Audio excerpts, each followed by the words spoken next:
After a full year of waiting from last Citizen Con to this one, the Crusader Spirit A1 bomber is now in the game. While it doesn't pack as much of a punch as the Hercules A2, or carry as much cargo or vehicles as it, it's definitely got a place in the current state of the game. This is how I set mine up. First, head down to Orison and hit up Cousin Cruz. Grab all size 2 military grade A components. You get an XL1, an Avalanche, a JS400, and an FR76 for your A1. Must be pre-cleared with ops. This is for you and your guests' safety.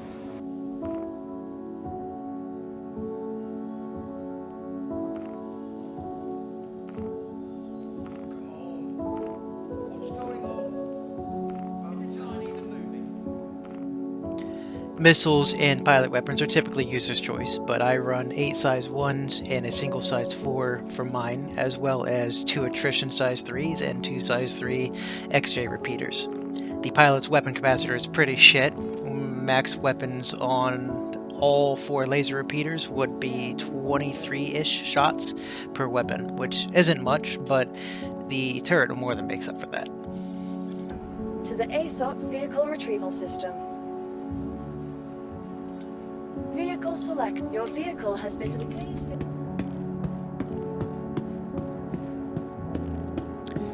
Button to enter the ship is at the rear on the left side of the ramp.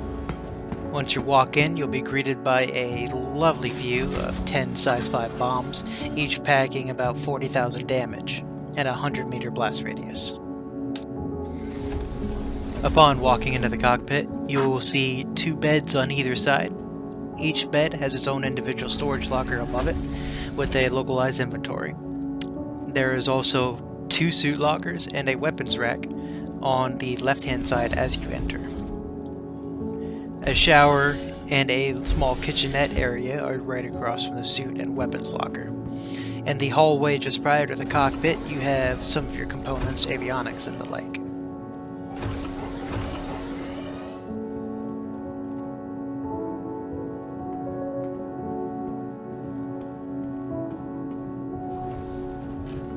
Your power plant, quantum drive, shield generator, and cooler are all right by the entrance as you enter the rear of the ship.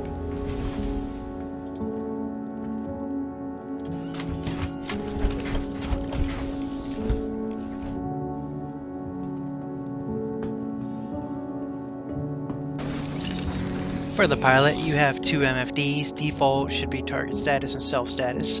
Your radar is in the center between the pilot and co-pilot seat, but right now it's just a blurry bright blue dot, so that's fine. You are clear to launch. Both the size 4 missile racks are under the front of the nose in concealed compartments.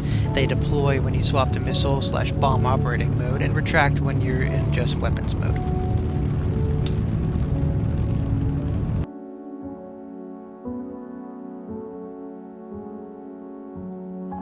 The turret is on a rail such as the Scorpius is. It has 300 shots per size 2 weapon, with a recharge rate faster than any other ship currently in the game that I'm aware of. While the rear mode is cool and all, it's kind of useless, so just leave it up top.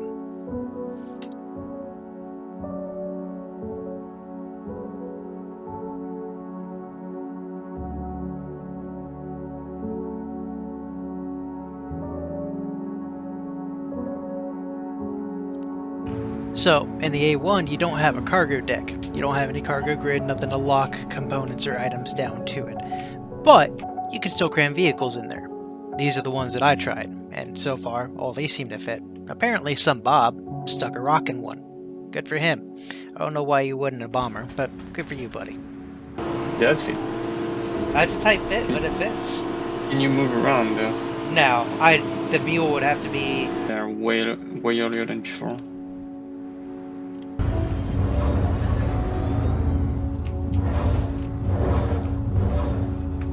Might be able to get around that one, but it fits all the way up front.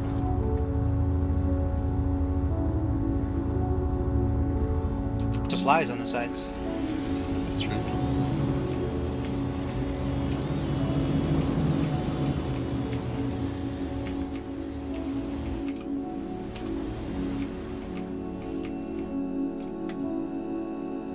That fits. It fits, and I could probably still get around it, and it looks like I can close the ramp still. I know. It's Usually you have to wait. Oh, well, I mean, it fits as long as that inner door doesn't fucking close. With the shit weapons capacitor that the pilot has, but the stupidly OP one that the turret has for your remote operator, let's see how the thing does in combat. PvP against other players. This one happened to be a hurricane that was a bounty. Let's see how this goes.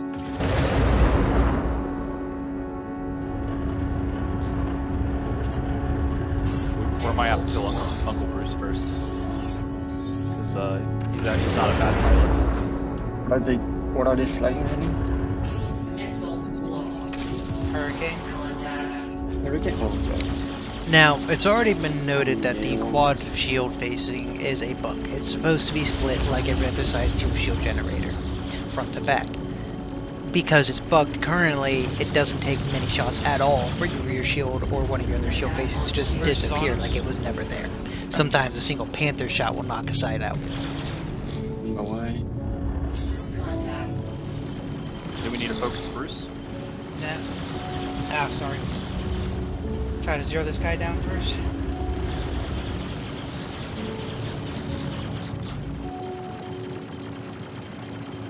Is he still getting hit by my shot? I'm gonna recharge.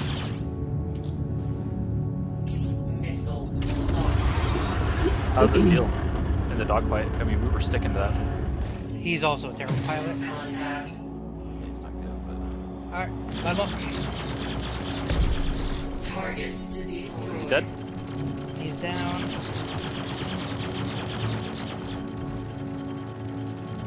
He's dead. Right, clip him Yeah, back. that Bruce is soft death. death. That's why we're Yeah, not fighting for me. Bruce, he's soft death. How the fuck? Because he'll just shoot it. Already did. Target friendly. Attack on shield. F8. Alright. You get through. Later. Is carpet bombing actually a thing with the A1? Missile. Alert. Rear crash close. Now. Like one door opens, the bomb comes out, and then the next door opens and the bomb comes out. It's kind of a slow process. Shield failure. Yep, my shield just Yeah. instantly disappeared, bro.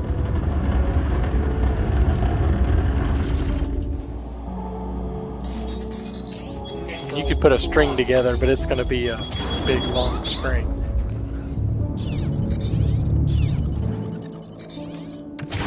I wonder if I think this is like one of the carpet bomb type of shit. I'll let his shields go down. Or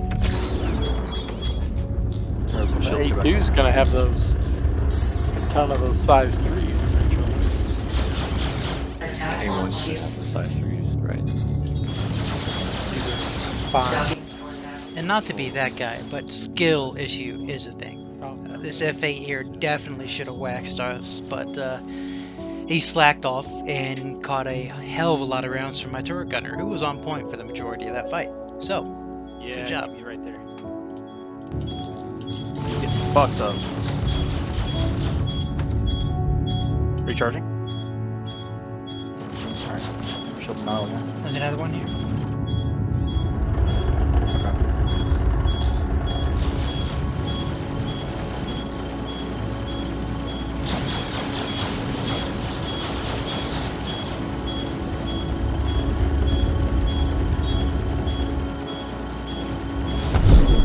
There we go. Alright, leave him, leave him, leave him. So the bombing mechanism in HUD is pretty much similar to the A2. Sure, you have more bombs, but they're smaller and they have less of an explosive radius, so being precise is something you definitely need to work on more. Since the bombing HUD in this game likes to go in and out, and sometimes it doesn't fucking work at all, patch to patch. So, short version of the tutorial here for bombing is red is dead. Red circle is predetermined point of impact, and it changes depending on where you're moving to.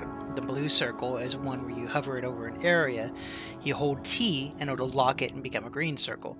And then your crosshair reticle, you look for the chevron on the bottom or the left side to pinpoint it in the center, and then it essentially is your indicator for release. Now the blue circle doesn't always pop up. The red circle doesn't always pop up. So a lot of this is going to end up being muscle memory and figuring it out by yourself until they get this consistently working. 10. All in all, I'd give the Spirit a 7 out of 10. The issues it has on launch, the shield bug, the pilot weapon capacitor, I'm assuming that's a bug because why? And some of the small clipping issues that it could have here and there with the rear ramp. I kind of knock it down a little bit. But overall, it's a purpose-built ship, and I feel it does it very, very well. 10 bombs, 40,000 damage apiece. All in all, less than one single MOAB from the A2, but you can be more precise when the bombing HUD is working, or you get the predictions down better. If you're still watching, thank you. I appreciate it. Please like and subscribe. But, yeah, thanks for watching. The rest of this video is just purely shit going boom. Have fun.